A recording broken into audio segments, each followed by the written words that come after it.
अल्हम्दुलिल्लाह।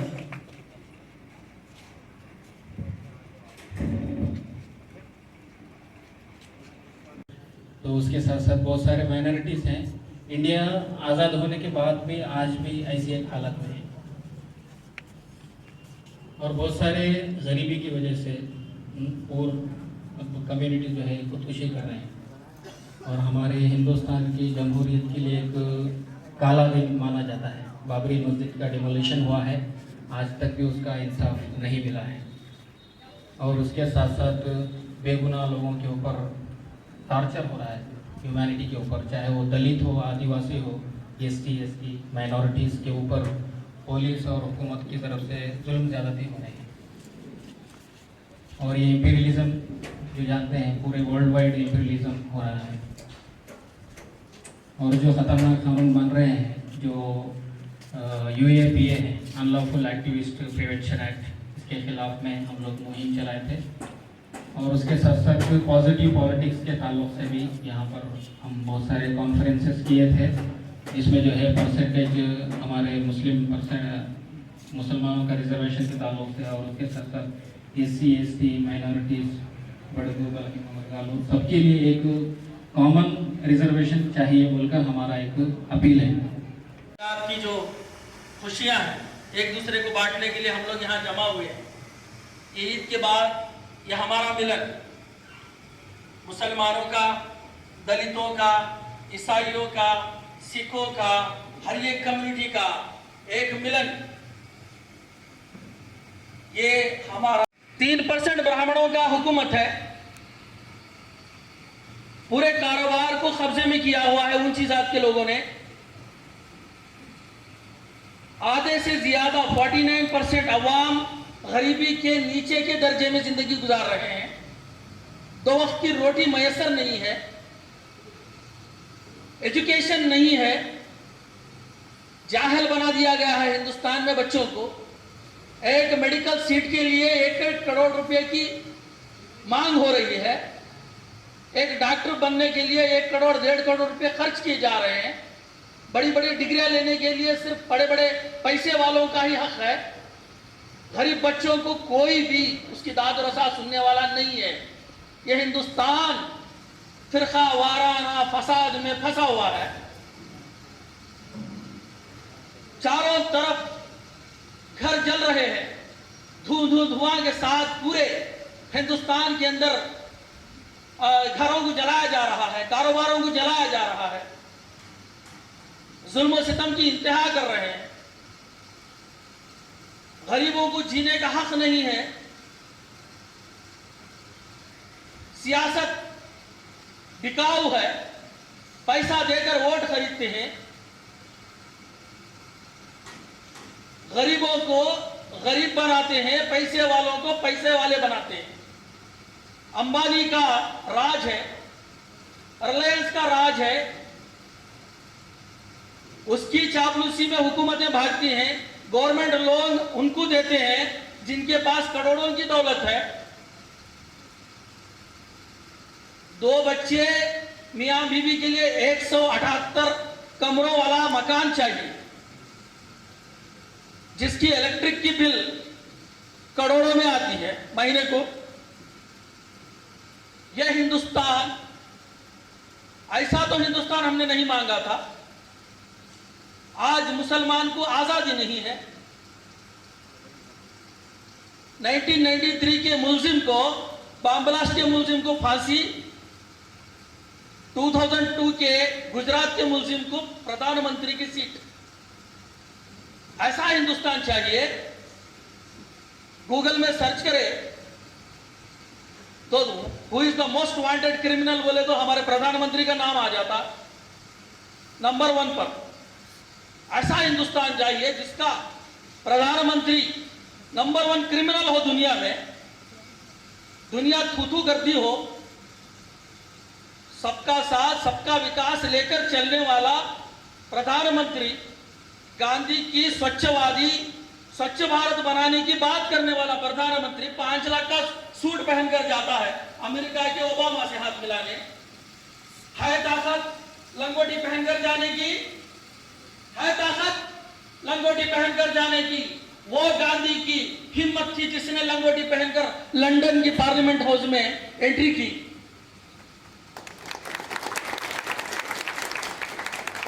ऐसा हिंदुस्तान चाहिए, 5 लाख का सूट डालने वाला, सूट बूट की सरकार चलाने वाला। ऐसा हिंदुस्तान चाहिए। मुसलमानों पर जुल्म सितम होता है। बल्लभगढ़ में मुसलमानों के घरों को जला दिया जाता है, मसाजिद पर हमला होता है। वो लोग आकर पुलिस स्टेशन के सामने बैठते हैं तो पुलिस मारकर भगाती है। अरे हम कहां जाए, हमारे घर जला दिए गए, हमारी मस्जिद जला दी गई, हमारे बच्चों की किताबें तक जला दी गई, हम कहां जाए, हमको आसरा दो, हमको घर दो। वो भीख मांगते हैं। उस पर पार्लियामेंट में एक अल्फाज नहीं आते, कहते हैं कि घर वापसी कराओ, घर वापसी करो। क्या घर वापसी? कैसी घर वापसी? क्या मतलब इसका? मुसलमानों को हिंदू बनाओ, जो जैसा है वो अल्लाह को जवाब देने वाला है। ये क्या बनाएंगे भाई? धर्म परिवर्तन। ये राष्ट्रवादी जो सुप्रीम कोर्ट के कानून को नहीं मानते। सुप्रीम कोर्ट ने ऑर्डर दिया था 1992 में, बाबरी मस्जिद को कोई हाथ नहीं लगाना है, उसके करीब भी नहीं जाना है। इन्होंने कहा नहीं, हम सुप्रीम कोर्ट के कानून को नहीं मानेंगे, हम कार सेवकों को ले जाएंगे और 144 सेक्शन की खिलाफ वर्जी करेंगे, लोगों को जमा करेंगे और मस्जिद को शहीद करेंगे। और इन्होंने शहीद कर दिया। आज वो कहते हैं हम कोई कानून को नहीं मानते, हम मंदिर वही बनाएंगे। और मुसलमान कहता है हम कानून की इज्जत करते हैं और कानून पर चलते हैं। जो कानून फैसला करेगा, जो सुप्रीम कोर्ट फैसला करेगा, हम उसको मानते हैं। तो ये देशद्रोही बन गए। और जो सुप्रीम कोर्ट को नहीं मानते हैं, कहते हैं हम मंदिर वही बनाएंगे, ये राष्ट्रवादी हो गए। उल्टा हो गया जमाना। ये देश प्रेमी और ये देशद्रोही, ये राष्ट्रवाद है। अब फर्क करके बताएं। अब बोलेंगे जनगण मन नहीं चाहिए, ये अंग्रेजों की गुलामी करने की निशानी है, हम वंदे मातरम लेकर आएंगे। क्यों? मुसलमानों को इससे मिर्ची लगती। मुसलमानों को सताने के जो जो काम करना है सब करेंगे। बीफ बैन है महाराष्ट्र में, मध्य प्रदेश में, राजस्थान में, गुजरात में बीफ बैन करेंगे। अगर इसने बैल का गोश्त खा लिया, बड़े का गोश्त खा लिया, तो इसको 7 साल अंदर करेंगे। क्या भाई? वही एक कॉमेडी जोक बनाकर टीवी में आया था। एक बड़ा क्रिमिनल बोलता है, क्या भाई तू क्या करके आया? बोलता मैं मर्डर करके आया। कितने साल की सजा? 7 साल की सजा। तो एक आदमी और बोलेगा, तू क्या करके आया भाई? मैंने बैंक का घोटाला करके आया हूं। कितने साल की सजा? 7 साल की सजा। और तू क्या आया है? वो शर्मा कर आंखें झुका कर कहेगा, मैं तंगड़ी कबाब खा के आया हूं, बीफ खा के आया हूं। कितने साल की सजा? 7 साल की सजा। रेप करने वाले को छोड़ दिया जाता है, बीफ खाने वाले को 7 साल की सजा। बीफ क्या कम हो गया? कितने साल से खा रहे भी लोग? कितने साल से बीफ खा रहे? ये सबका साथ, सबका विकास है। यही है क्या स्वच्छ भारत? स्वच्छ भारत बोले तो गरीबों को हटा दो, मिटा दो। हिंदुस्तान में नहीं चाहिए, पैसे वाले चाहिए, बड़े बड़े बंगले वाले, बड़ी बड़ी सड़कें, बड़ी बड़ी कारें चाहिए। गरीब कोई नहीं चाहिए जो फंडी पर बिजनेस करता है। ये स्वच्छ भारत, झाड़ू मारो इन लोगों को, निकालो हिंदुस्तान से, इनके मसाजिद को निकालो। ये नहीं चाहिए। ये देश के, ये राष्ट्रवाद नहीं है, ये देशद्रोही है। ये माहौल बनाकर रख, ये है हिंदुस्तान। ये चाहिए आप लोगों को, ऐसा हिंदुस्तान चाहिए। ऐसा हिंदुस्तान हमें नहीं चाहिए। हम ये देश छोड़कर जाने वाले नहीं भाई। ये हमारा मुल्क है, हम यहां पैदा हुए। ये बोले हम ताजमहल बनाए जी, हम लाल किला बनाए। लाल किला मुसलमानों को कहां है? मुसलमानों ने लाल किला नहीं बनाया, इसको पृथ्वीराज चौहान ने बनाया, इसको राणा प्रताप ने सजाया। शाहजहां का नाम कहां से आ गया भाई? कहां से आ गया? अब बोल गए, सर पीट के हंसने लगे लोग, अरे भाई तुमने तारीख को बदल दी। लाल किला किसने बनाया? अरे ताजमहल में किसका मकबरा है? शाहजहां की बीवी मुमताज महल का है। बोले नहीं भाई, विश्वनाथ मंदिर था, उसको पकड़ के इन लोगों ने ताजमहल नाम रख के इसको ताजमहल बना दिया। इसको हम वापस क्या करेंगे? विश्वनाथ मंदिर बना देंगे। ऐसा हिंदुस्तान चाहिए। अभी कुतुब मीनार की बात करें, खुतबुद्दीन ऐबक में बनाया। अरे नहीं भाई, वो तो एक हिंदू राजा ने बनाया। अरे भाई कुरान की आयतें लिखी हुई है, उसके ऊपर तक लिखी हुई है, क्या करोगे? नहीं वो डिजाइन है, कुरान की आयतें नहीं है। रोज एक एक नया नया फितन। कोई कहता है घर वापसी कराओ, कोई कहता है इसको देश से बाहर निकाल दो, कोई कहता है समंदर में ले जाके डुबो दो। अरे गरीब 200 से 500 कमा के अपनी रोजी रोटी की मेहनत करके बीवी बच्चों को इज्जत के साथ में खिला रहे पिला रहे, अपने बच्चों को एजुकेशन देने की ताकत नहीं है, बड़ी मेहनत कर कर कुछ ना कुछ पढ़ा के मदारिस में बच्चों को भेज के यतीम बच्चों की तरह पढ़ा रहे।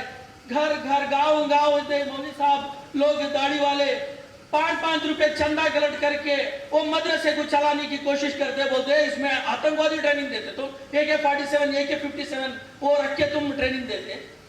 मदारिस को बंद करो।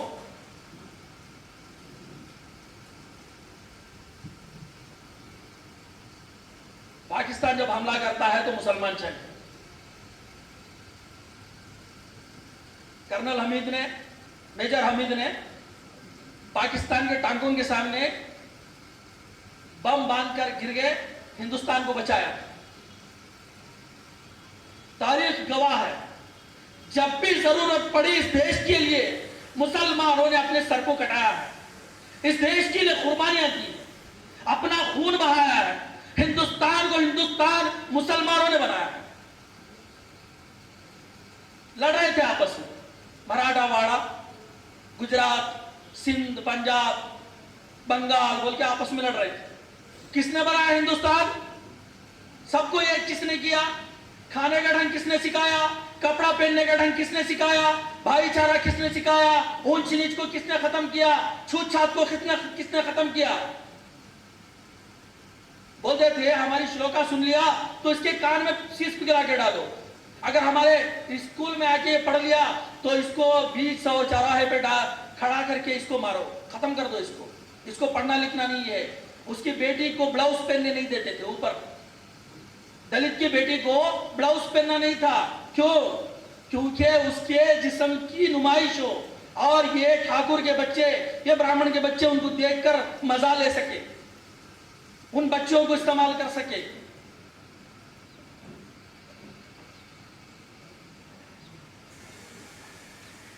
ये है आज का हिंदुस्तान,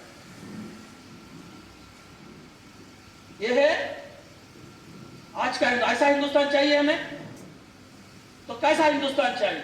एक ऐसा हिंदुस्तान चाहिए जिसमें अमन हो, शांति हो, हर कोई एक दूसरे की इज्जत करे, एक दूसरे की तरक्की के लिए काम करे, हिंदुस्तान गरीबों के लिए काम करे, गुरबा को आगे बढ़ाए, यतीम बच्चों को आगे बढ़ाए, उनकी देखभाल करे। जैसे मौलाना ने बताया इस्लाम क्या है, नबी सल्लल्लाहु अलैहि वसल्लम ने किस तरह हमें ताकीद की, किस तरह एक लीडर होना चाहिए, गरीबों में जाने वाला, यतीमों के पास जाने वाला। ये हमारा ख्वाब, ये हमारा सपना है, पॉपुलर फ्रंट का सपना है। हर मजलूम हमारा है, पॉपुलर फ्रंट का सपना है, हर मजलूम उसका नारा है।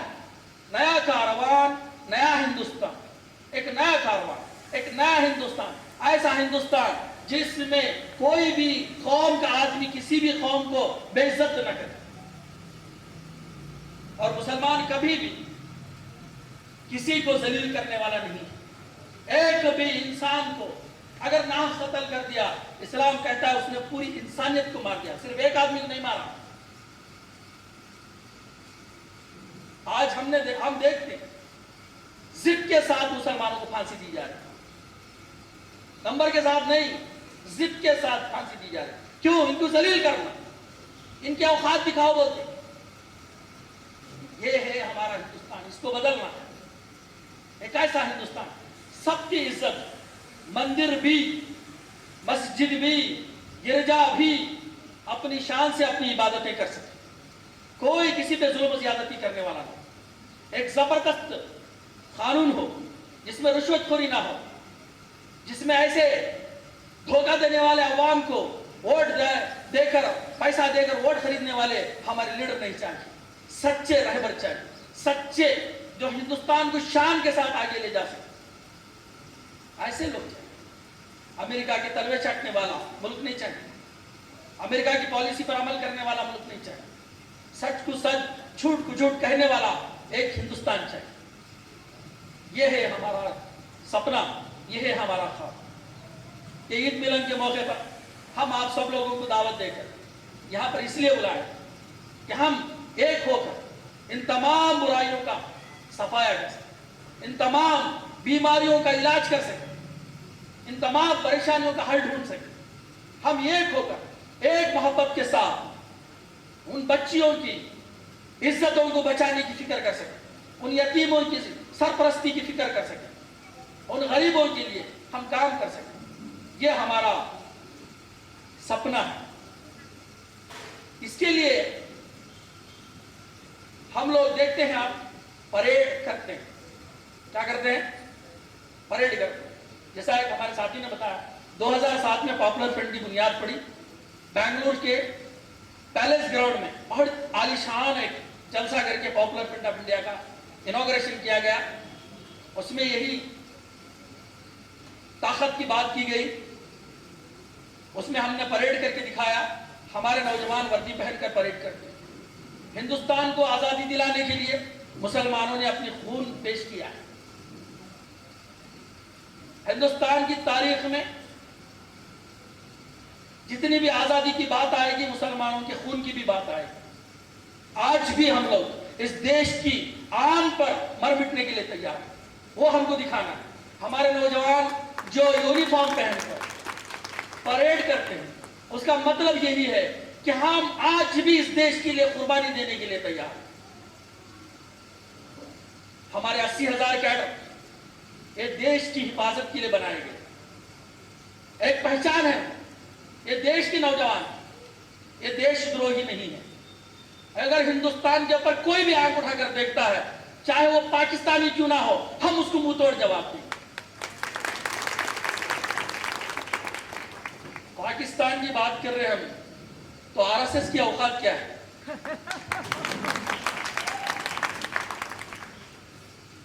ये तो हमारे सामने मच्छर है, लेकिन इनका ख्वाब कुछ बड़ा बड़ा है। हिंदुत्व, राष्ट्रवाद, क्या बोलते हैं, हिंदू राष्ट्र, पूरे हिंदुस्तान को हिंदू राष्ट्र बना देंगे, हिंदू स्टेट बना देंगे। इनके लिए भी मुंहतोड़ जवाब है। जब भी तुम कोशिश करोगे मुंह की खाओगे। यह हमारा वादा है, यह पॉपुलर फ्रंट का वादा है।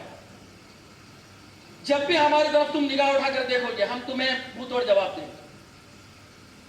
तुम्हारी हर चाल का हम जवाब देंगे इंशाअल्लाह। देखिए, ये जो नौजवान तैयार हो रहे हैं, इनकी पहले की जिंदगी कैसी थी? सड़कों पर खड़े होते थे, यहां वहां खड़े होते थे। इनकी ईदें कैसी गुजरती थी? मस्ती में, बिरयानी खा के, मिठे खा के, मस्ती करके, दोस्तों के साथ गप्पे लगाकर।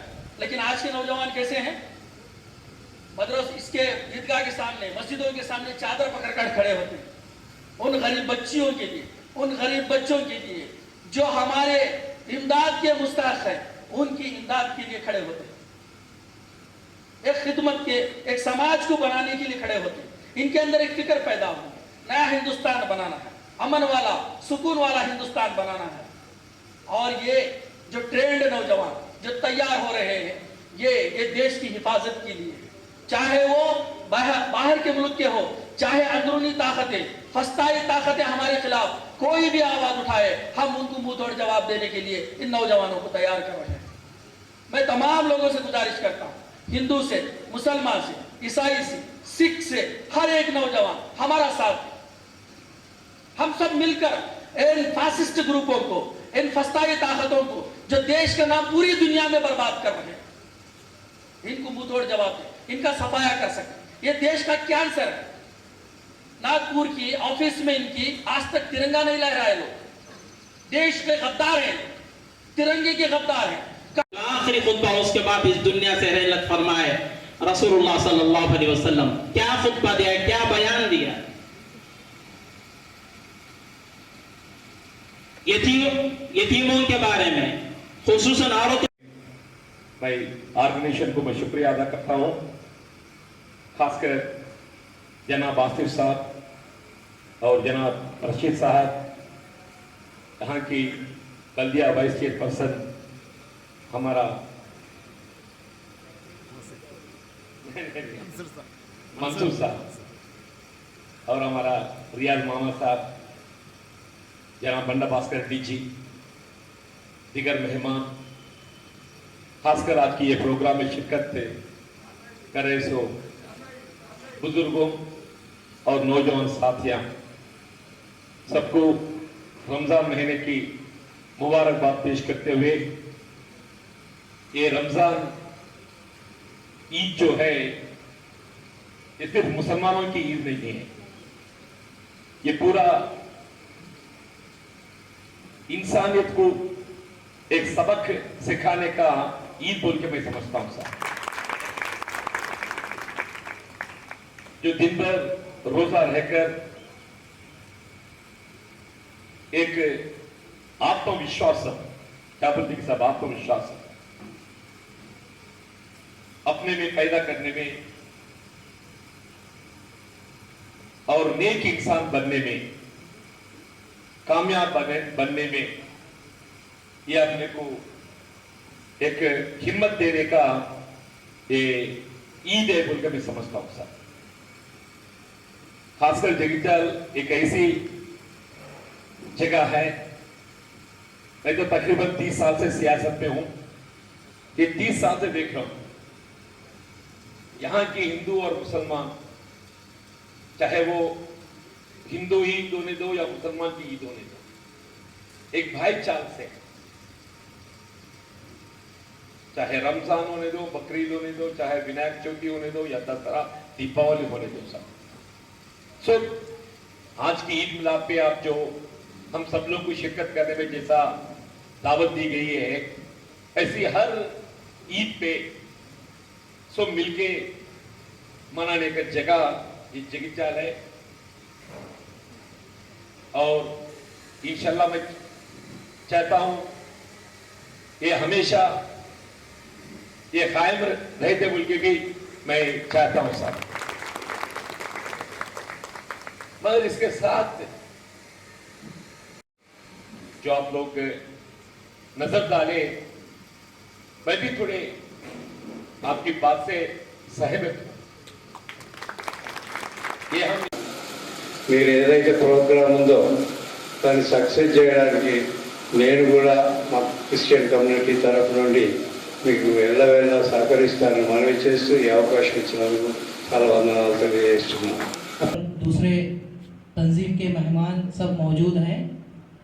थोड़ी ही देर में आप सबसे गुजारिश है कि इंशाल्लाह थोड़ी देर में प्रोग्राम शुरू किया जाएगा। थोड़ी देर में आप सब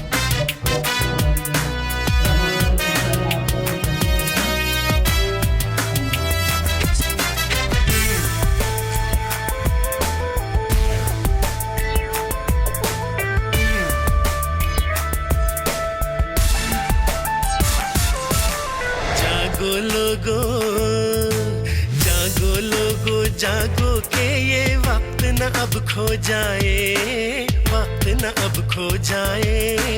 जागो लोगो जागो के ये वक्त न अब खो जाए, वक्त न अब खो जाए। पॉपुलर फ्रंट ऑफ इंडिया बात यही समझाए, बात यही समझाए। जागो लोगो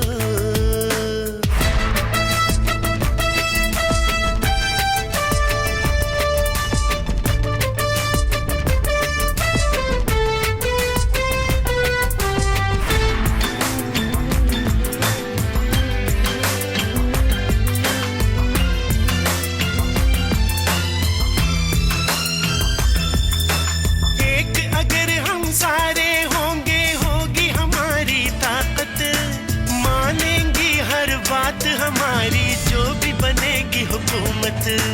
वोटों की ताकत से अपनी बात सभी मनवाए, पॉपुलर फ्रंट ऑफ इंडिया बात यही समझाए। जागो लोगो जागो के ये वक्त न अब खो जाए, वक्त न अब खो जाए।